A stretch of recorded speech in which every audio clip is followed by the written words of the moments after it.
कर दिया। शुक्रिया सर, जय हिंद। Shrimati Jaya Amitabh Bachchan not present. श्रीमती महुआ माझी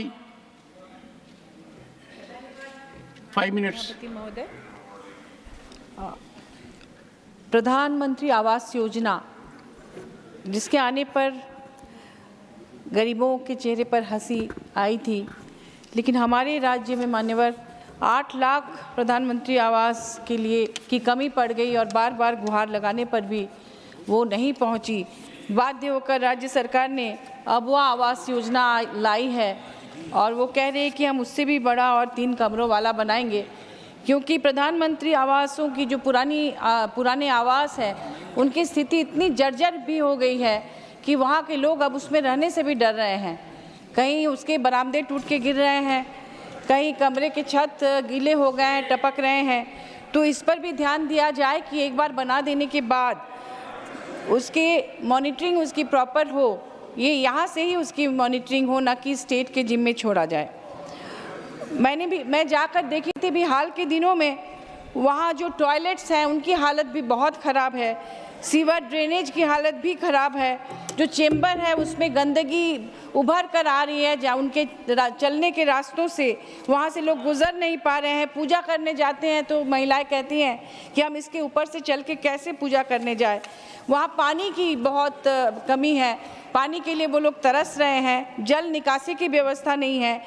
तो इस तरह से सिर्फ बना देने से नहीं होता है मान्यवर, मैं चाहूँगी कि इसकी प्रॉपर मॉनिटरिंग हो और समय समय पर उसके रिपेयरिंग का भी काम होता ही रहे। हर घर जल योजना आने से लोगों में बड़ी खुशी आई थी, लेकिन अभी तक हमारे शहरी क्षेत्रों में कहीं भी हम नहीं देखते हैं कि वो है। अभी रांची पठारी इलाका है, पहले जल की कमी नहीं होती थी, लेकिन अब कई इलाकों में 600-700 मीटर नीचे भी पानी नहीं मिल रहा है, जिसकी वजह से वहाँ पर अब हर घर जल योजना की बहुत आवश्यकता हो गई है, क्योंकि गर्मी में नलकूप सूख जाते हैं, कुएँ भी सूख जाते हैं।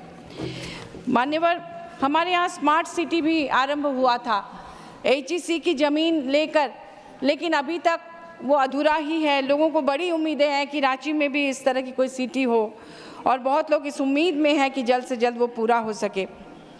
वहाँ पर आजकल क्या हुआ कि सड़क जब बनता है सरकारी पैसे से भी, तो उसको ठीक से वो लोग नीचे के जो मलबे हैं उसको फेंकते नहीं हैं, ठेकेदार उसके ऊपर सड़क ढालते जाते हैं और कई वर्षों के बाद उसमें ऐसा देखा जाता है कि वो जो मकान होते हैं सड़क के दोनों तरफ, वो मकान नीचे हो जाते हैं और सड़क ऊपर।